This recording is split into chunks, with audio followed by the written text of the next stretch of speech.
Hello, we want to welcome you to the Heights Baptist Podcast. Here at Heights, our mission is to love and to lead all people to a new life with Christ. The purpose of our podcast is to help you take your next step of faith, no matter what that is. We would love to come alongside of you and encourage you in your theology, in how you intersect with culture and live out your daily Christian life. And so what we do on our podcast is sometimes take issues of theology or culture and show you how that those two things can intersect as you follow Jesus. And what we're doing currently is kind of a two-part series on things that we believe. Last time we discussed baptism, so love for you to go back and check that episode out. And this week we're talking about Lord's Supper. And so I'm joined with our co-host, Pastor Matt Hogan, our pastor of worship and media here at Heights. And so Matt, a fantastic discussion about baptism last time. I really enjoyed that a lot. I did too. Yeah, that was great. And so this time, Lord's Supper, and let's catch our viewers up if they didn't watch last episode, because this is important contextually in what we're going to go through about our backgrounds again. We want them to understand where we're coming from as far as our backgrounds into this discussion on Lord's Supper. So walk us through your spiritual journey. Sure. Well, I grew up in Southern California when Chuck Swindoll was still pastoring in Southern California. So I grew up in the evangelical free denomination. Okay. What I usually tell people is it's very Baptist-ish. Yeah. Very similar to things that we believe and the way that we practice in a Southern Baptist church. But when I was in college, I was part of a Presbyterian church for a period of time. And then when I was first married, my wife and I joined a Christian Reformed church in the San Francisco Bay Area. Okay. But then when I moved to Texas, there was a period of time where I was serving on staff at a Methodist church before God called us to Heights. Okay. And so now I've kind of come full circle back Right. to a Baptist and kind of Baptist-ish church. But there was a period of time where I was part of some of those other we would call them mainline denominations. Right. So I had some experience in Presbyterian and Reformed, and then a good chunk of experience as a Methodist. Okay, good. Yeah, and then I grew up Methodist church, early 20s, became Baptist over the issue of baptism, and been a Southern Baptist, now for almost 20 some odd years, And so why I wanted to do that is because as we talk about Lord's Supper, we are going to look at it biblically, but also kind of to let our viewers know we've been on both aisles of the discussion, so to speak. Mm-hmm. And we've been part of different churches that practiced it differently. Right. Yeah. Whether meaning or mode. Yeah. And so we're going to talk about that because some groups call it communion, right, Lord's Supper, Eucharist, Mass. So even in the name, you don't agree, and there's different reasons why you call it different names as well. But let's look at the meaning, and we call it Lord's Supper because I believe it is His supper. But let's look at the meaning, and let's kind of start with the Catholics' side of things because Catholics and Protestants believe two different things when it comes to Lord's Supper. Obviously, they're going to call it two different things also. But then in the Protestant group, like you said, Methodist and Evangelical Free and Baptist and Lutherans, we're going to kind of also deviate among ourselves on reasons we think the meaning is different in some ways. But let's kind of move over just to the Catholic side. And as we talk about that, we want to make sure our listeners understand we're not bashing any group as Baptists. Like we're just trying to explain at a high view level what each group believes, so we can further the discussion along. Right, So yeah. I want to make sure we put that disclaimer in. But Catholics believe something called transubstantiation. That's right. It's a big word. It's a big word. It's a fun word. Throw it around at dinner parties if you need to. To show off your biblical knowledge. Use it however you want to use it, right? But transubstantiation. So something happens when they take Mass to the elements, That's to right. the bread and the wine. So what's transubstantiation? Transubstantiation is the doctrine, the belief that at the moment where the church receives the elements, right, or the bread and the juice, or the bread and the wine, that those elements become in a miraculous spiritual way, they become the actual body and blood of Christ. Yeah. And that when you take part of those elements, that Christ is sacrificed anew. Yeah. You know, and it's very. I've had this conversation with my Catholic brother-in-law at many a Thanksgiving table. Yeah. They believe that when Jesus is at the Last Supper and he says, "This is my body," Right. that he means very literally, This is my body. Yeah. And Yeah. that he's not saying that in a figurative or a spiritual sense, but that he Right. very literally is saying, miraculously, when you come to the table Yeah. and you do this in remembrance of me, this is literally becoming my body anew. Yeah. And that's the big difference between the way Catholics would understand communion or the Lord's Supper and the way most Protestants would understand. Right. So in the Gospels, Lord's Supper passages like Matthew 26, this is my body, this is my blood, they're going to say, yes, that's the actual. When the priest blesses the elements, that's when the transformation happens. That's right. So then at the conclusion of it, the priest prays again, and it turns back to bread and wine. It doesn't always stay, but I mean, it's like there's a flip. And what's interesting, there was a lady in my church in Pennsylvania who grew up in Poland, and obviously Poland very heavily Catholic. And we were talking about it one day, and she said, the services were in Latin, and we didn't understand Latin. But all our services were in Latin. She said when it came time to the Lord's Supper or, taking Mass, there would ring a bell. Yep. And the ringing of the bell was to signify to the crowd the elements had changed. Right. And then at the end, they would ring the bell again to signify it changed back. I was like, oh, that was fascinating, because she was like, yeah, we didn't understand what the guy was saying, but the bell was when it switched back. They'll also kind of lean toward John 6, where in John 6, that's where Jesus, after feeding the 5,000, says like, hey, it's the passage where we're like, whoa, Jesus, where he's like, you want to be a part of me, you got to eat my flesh and drink my blood. Yeah.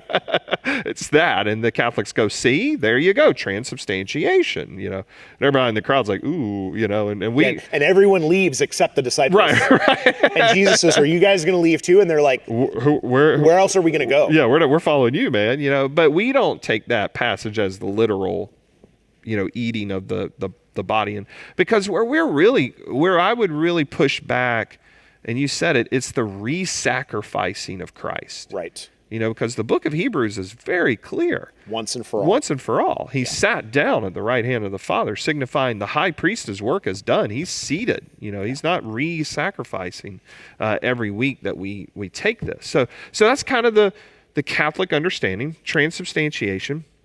Martin Luther, in that Protestant Reformation, he started really pushing back on a lot of things. And one of this was, the Mass and the Eucharist. And so then you kind of have this Protestant idea of things. And among Protestants, we don't all agree because there's two main Protestant views. One we're going to call consubstantiation, and then one the memorial view. Right. So you have transubstantiation, it becomes the body and blood of Jesus. Consubstantiation, what's the consubstantiation? Consubstantiation is the idea that the elements themselves don't literally become the body and blood of Christ. Right. But that Christ is present in or around or with the elements when you take them. Yeah. And so I would say that would be, they didn't use that term when I was in the Methodist Church. Right. But they would say something that like, when we come to the table, we believe that God is present in the elements in a special way. Right. And that was sort of the way they articulated a similar understanding. Yeah. That this is not something that you enter into lightly. Right. That this is a very serious thing that you do. Yeah. And I would say that we as Baptists, we believe that. We believe that we believe too. that also. Oh, yeah. But we have a different understanding of what we're doing and why. Right. And so that's where the Reformers, Luther, Zwingli, Calvin, is Jesus present in the room? Is he with the elements? Is he in it? Is he all around it? Is he all around it? Yeah, they start arguing over prepositions. Right. Because they broke hard line with the Catholics saying, no, this is not the actual body and blood. But we do recognize Jesus present somehow here. So how is he with us? And that's the consubstantiation part. So then Baptists come along. And we, Baptists being Baptists, we're always over here on the other side of the room going, hey, what about this? We hold the more of a memorial view. Yeah, you we know? very much follow in the tradition of Zwingli, Right. who was the one of the Swiss reformers. Yeah. And we understand that, like, when we come to the table, we're not trying to partake of something that is God or God is around, but that we're remembering. Yeah. We're doing what Christ has asked us to do in remembrance of him. Yeah. Right. Which again, the Matthew 26 passage in the Gospels, take, eat, this is my body, which is given for you. Do this in remembrance of me. I think there's a part, and I love the 1 Corinthians 11 part of the Lord's Supper that Paul's breaking down, because we also, in the meaning, we're remembering what Christ has done for us, death, burial, resurrection. But Paul talks to a proclamation that we're making. And I think we miss that we are proclaiming as a church when we do this. We believe in the death, burial, and resurrection of Christ. That's right. And so I do the memorial part when we do this, but I also go to that proclaiming part. And so why is that important? Well, and I think that was something you touched on that when you preached Right. 1 Corinthians several weeks ago. Yeah. When you covered that chapter, and one of the things that I don't think I'd ever really thought about before is Paul says we proclaim the Lord's death until he comes. Yeah. In other words, so not only are we proclaiming his life, death, burial, and resurrection, but we're proclaiming that he's going to come back someday. Yeah, his second coming. We're professing our allegiance to him. Right. We believe that King Jesus is ruling and reigning, and that one day he's going to come back. Yeah. And that's a part of what we celebrate Right. when we come to the Lord's table. Yeah. And so we haven't touched on this part of it, is in the Protestant really line of things, Baptists, Methodists, Lutherans, Episcopals, we don't believe this saves us. Correct. When we take it, whether you believe Jesus is around the cup, or a memorial view, we break again from the Catholics in the sense of this does not save us. This is not going to confer any salvation, wash away our sins, anything like that. And that's important to point out here, because as we're taking this to remember what Christ has done, to proclaim the Lord's death until he comes, let's talk about mode, because that's where everybody is like, how do we do this? Because there again, we're going to get into kind of different modes. And again, growing up, Methodist, Baptist, all that, you've been through some different modes of it, and I have too. So let's kind of talk about how we've taken the Lord's Supper growing up in our lives. Oh yeah. Well, there's when I grew up, it was usually kind of the unleavened bread, Okay. so kind of the soda cracker type bread. Yep. And they would pass the trays. Right. And there's two main ways that you can do Lord's Supper. You can pass the trays, or you can pass the people. Yeah. And I've seen both done. I've been part of churches that did both. Yeah. One of the things that I think is really cool about when you pass the trays is then as a body, as a congregation, everyone takes at exactly the same time. Right. And there's this moment where you say, take, eat, and remember, believe that, that Christ has died for your sins, or, do this in remembrance of me. And then everybody puts that, little cracker piece Right. of bread in their mouth at the same time. To me, there was always something powerful about that. Yeah. There was always something kind of cool about that. I've also seen it done where you did it kind of family style. And this was something that we did periodically, like when I was a teenager in Yeah. youth group, where we had like kind of smaller discipleship groups inside our big youth group. Yeah. And so it would be sort of these small little groups that would go, and we would do what's called intinction, which means instead of there being a cup and a piece of bread, you would tear off a little piece of bread from the loaf and you dip it in a little bowl that had the grape juice in it. And then that would be an opportunity for kind of these small discipleship groups Yeah. with like a discipleship group leader that was an adult. And they would take those groups like kind of as small groups, kind of family style. Yeah. And I remember also like growing up, taking it kind of as family units. There would be once or twice a year where they'd say, hey, moms and dads, come get the elements for your kids, and you guys take them together. Take as them families. together. I always thought that was kind of cool too. Right. But just a couple of different ways that you would do that. You can celebrate that. One, it's recognizing the unity and Yeah. that we do it all together at the Right. same time. Yeah. And then another way, there's unity because it's all from one loaf. Yeah. And before I give you the background of me, I want to just reiterate what you just said. It's a local church thing. Yes. In the sense of we're doing this together. because I had somebody come up to me when we did it last, and was like, I'm only really doing this for me. When I preached to that pastor, it's like, no, this is something we are doing, because again, Paul's saying we are proclaiming the Lord's death until he comes. And so I love that local church body element of this is what we are doing together. So I've growing up in the Methodist church, we passed the trays with the little crackers and the cups, went to the intinction. So you have somebody hold the bread, tear it off, somebody hold the cup, dip it. We, for a short period of time, everybody drank from the same cup. So you tore the bread, put it in your mouth, and everybody took a swig from the cup, and then you wipe it and turn it, and did that. I don't think that would last very long. Now in our world, we're like, oh gosh, we used to do that. But yeah, I remember that as a kid. Then of course, Baptists, we've pretty much passed the cups, and real quick funny story, David was, I don't know, 7 or 8. He was saved, baptized already, but we came and visited Sandra's parents here in Pearland when we were living in Pennsylvania, and went to their church. They go to the Methodist church. And so we did, the line, everybody come down the line in intinction. And he was in front of me, and I forgot to prep him. It was all on me. But, he tears the bread, pops it in his mouth, and the lady holding the cup just is like looking around like, what are you doing? Oh, because it was an intinction. Because he didn't know to dip. Gotcha. He just popped the bread like we do. And I just put my hand on his head. I was like, he's Baptist. I'm sorry. And just like walked him on. And I took the bread, dipped it in the juice, So that was on me. I forgot to tell him, hey, man, you got to don't eat the bread, dip it in the cup, then eat it, But now we're kind of in this period where we have the individual cups that we grab. We started using those during COVID. And we don't pass the trays anymore, because we've kind of talked about that among our leadership of the hygiene of everybody putting their hand in the same bread plate, which, let's just be honest, before COVID even, that's borderline gross.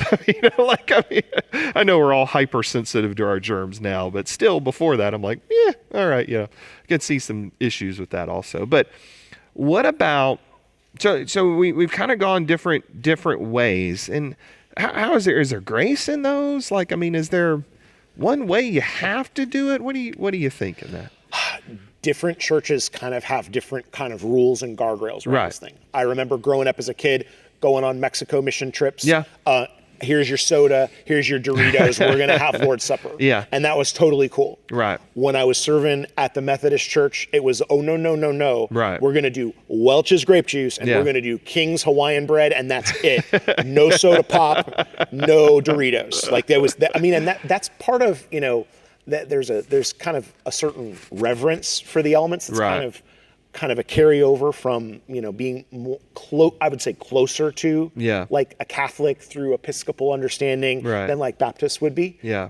So I would say it's really important to be respectful of what your church's traditions are. Sure. But I would say what's important is that you're doing this as a part of your local church. Right. So if you're a person who if you're a person who is worshiping online, and you're watching the live stream, or if you're catching the replay of the live stream later on, maybe you had to work on Sunday morning and you weren't able to tune in live, and your local church is doing Lord's Supper, what do you have in the house? Right.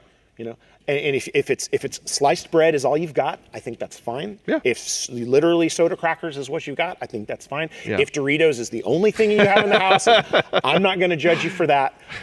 Go to the store if you can. I would say, I would say if you're a person who worships regularly online because you're not able to worship in person. If you're immunocompromised, if there's for whatever reason you're not able to worship in person with your congregation, I would say put on your grocery list, just have in your cupboard, have your Welch's grape juice, or have your little soda crackers or something. Have your little kind of communion that you'll have at home.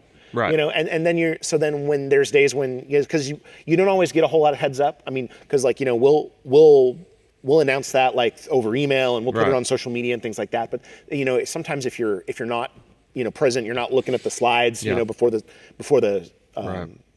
the service starts. Sometimes they're taking Lord's Supper today. So I would say be prepared for that. But I would say that if you're worshiping, if you're not able to worship in person, I would say obviously worshiping in person is always best. Sure. Not just for the reason of Lord's Supper, but for all the other reasons. Right. You always want to worship in person if you can. Yeah. If you can't, then have something in your pantry so Right. that you can go and be a part of it. But I would say, again, do that with your family. Right. If your family's there with you, do that watching live so that you can be in the moment that all of us are taking Lord's Supper here at Heights. You're taking it at your house. Yeah, and I think the key part too is to remember the heart of why you're doing what you're doing. So to me, it's not so much is it the King's Hawaiian bun, which would be awesome, or the little, we use the individual cups, and I'm going to use the word bread very loosely to whatever that styrofoam thing is, It's like a little tiny rice cake. Right. almost. Yeah, rice cake. I need to use that. I mean, but it's not so much that, it's the heart. Right. And that's what Paul's talking about in 1 Corinthians 11. You want to make sure your heart's right before you take this. Is there unrepentant sin in your life? You have something against somebody else? Are there issues between you and the Lord or you and somebody else before you take this? You need to get that square before you take the Lord's Supper. I mean, Paul's very clear that you don't get that stuff square before you take it. You're eating and drinking judgment upon yourself. Right. And we don't advocate that at all here at Heights. We don't want you to eat and drink judgment, And so I think sometimes we get a little caught up on, is it intinction? Is it, the Hawaiian roll? Does it have to be Welch's grape juice? I'm like, whoa, what's the heart? Why are we doing what we're doing? What's the heart revealing? So I think for a lot of our folks online, shut-ins, things like that, grab what you got. Yeah. I mean, get your heart right and just go grab what you got. The Lord understands Because that. what matters is what's going on What's in in the here, heart. not what you actually are physically Right. putting in your mouth at the moment. So let's talk about, because you brought up families in this, the kids. How do we handle kids? Because September 4th is the next time we're going to do the Lord's Supper, and then that actually is our family worship day. So the kids will be so in the the kids worship will be in service. here, and I didn't kind of put two and two together in that, but the Lord's Supper fit in the passage I was doing. So how do we? Because you got littles. How do we as parents help our kids understand if they're not ready? They get sad. They missed out on what everybody else was doing. So how do we approach that? I mean, I think you just start teaching them really early. Yeah. That this is something that believers do. Right. And I think parents, I mean, that might be hard, but it's really important for you to hold that line. Yeah. In the same way, we talked last week about sort of when is the right time to do baptism. Yeah. Yep. And in the same way, Lord's Supper is for believers. Right. And so if your little ones haven't made a profession of faith yet, Yeah. then this is an opportunity for them to sort of watch and learn. Yep. And when they say, well, why don't I get snack time? Yeah. And I've had more than one friend that had, that's like playing on a worship team. Right. And the kid has a meltdown during the service Yep. because they didn't get snack time. Right. Because when you're really little, all you know It's is you hard. didn't get your juice and your cracker. You didn't get what everybody else got. Yeah. Yeah. But Yeah. that's your opportunity as parents to say, this is why we're doing this, Yeah. and this is what this means. Right. Yeah. And wait until your kids, and I would say that I would have the same standards for my kids. Well, I mean, the standards for my kids to allow to be participating in Lord's Supper is, have they made a profession of faith? Sure. Are they old enough Yeah. that for in their age appropriate way, they've made a profession of faith and they're able to articulate the gospel? Right. I believe that this is who Jesus was. I believe that this is what Jesus did. He died. He rose on the third day. He Yeah. died for my sin. Yeah. We talked last week about sort of the importance of them being able to sort of personalize that. Right. About how it's not just he died for everybody's sin, but Yeah. he died for my sin. Yeah. You know, Yeah. and I think you can, when your kid is old enough to have done that, Right. then you can bring them to the table. Yeah. And Yeah. until then, use it as a teaching opportunity. Yes. Yeah. One of the things that's really powerful about the Lord's Supper is it's an object lesson. Right. It's a tangible thing. Yep. It's a teaching tool that we can say, look, in the same way that we're pouring this, this juice out of this, pitcher into this cup, Jesus' blood was poured out for us. Right. Jesus' body was broken for us. Yeah. It's a way for us to tell the story of the gospel. And so even though you may have to manage some, little tiny temper tantrums, like if you've got little ones in the service with you, we as parents, that's something we have to do. Like use it as a teaching tool. This Yeah. is what this means. Yeah. Until they're old enough where they've made that profession for themselves. Yeah, because like we said with baptism, we want them to be saved and to articulate as best they can at the age appropriate level what it means, you know, and it is sharing the gospel with your kids. Yep. When you do that, like, think about that as a missionary. You are sharing the gospel as a kid. Because I have a profound memory. I don't remember how old I was, but I know I was in elementary school. I know it was early elementary school because we lived on a house on Allendale Drive in Raleigh. And I can remember as a kid crying on the steps. We lived on a split level on the steps because I didn't get to take Lord's Supper that day, or we called it communion growing up. I didn't get to take it. And I can remember my mom several times sharing why I wasn't ready, what it meant, you know, and like that's in me. Like that memory is etched in it burned in me, but that's a foundation of faith moment where she was pouring the truth of God's word in me as a kid. You know, instead of just going, oh man, yeah, come on, let's help you not cry. Here's the bread and juice. You know, like, no, she was like, hey, I'm going to take a hard line stance, and here's why. You know, and I'm grateful for that. Like, that had an impact on me, hopefully in a positive way. You know, and so I think that's important, is for us to remember as parents, that is that teaching moment of we're teaching our kids the gospel in hopes they will be saved. Yeah. You know, not just in hopes they'll take the Lord's Supper, but in hopes they'll be saved. So yeah, I remember when I was a kid, I remember my mom and dad doing a really good job of helping me understand that when we take communion or Lord's Supper, that this is serious business. Right. That you're going to do business with Jesus. Yeah. It is an opportunity for you to confess sin. Yeah. It is an opportunity for you to get right with the Lord. Right. And I remember that being something like, this is not something that you enter into lightly. Yeah. You know, this is a serious thing that we're doing as a church and as a family. Yeah. And I also remember there was one time when I was in church back when Chuck Swindoll was our pastor when I was growing up, and I remember Chuck saying, like, do not be ashamed or afraid to let that tray pass by. Yep. And he gave as an example of a time when he was, you know, not right with the Lord for whatever reason. Yeah. He was a believer, but he was doing, I don't remember it, but he was doing something wrong. Right. And he said, you know what? I let the tray pass, and I was terrified about what mom and dad were going to say when we got home, and why did you let the tray go past? And he said, you know, that's good. I wasn't in the right frame of mind. Yeah. And to me, that I had so much respect for a guy who was a big, well-known pastor and author with a big church, be willing to say, look, you know, if you're not ready, it's okay for you to skip this one, to sit this one out. Yeah, no, that's great advice. So good. So I want to thank you. Hopefully that helped you. I think that's a good discussion. These two, baptism, Lord's Supper, that's fun topics to discuss, because we want you to be able to know why you do what you do and not just fall into the tradition and the kind of rote practice of Baptist. And so our desire and heart is really to help equip you with those understanding better of why you do baptism and Lord's Supper. So we'd love to hear from you. If you want to drop a comment on the post or shoot us a message, we'd love to be able to interact with you. We'd also love to be able to see you in person. Our worship services are Sunday morning at 10:30. We have life groups before that service for all ages at 9 a.m. And then our worship service is at 10:30 in person. You can also catch us online if you're out of our area or unable to attend in person. Catch us at the Heights YouTube page, Heights Facebook page as well. So until we see each other again, I hope you have a great week, and God bless.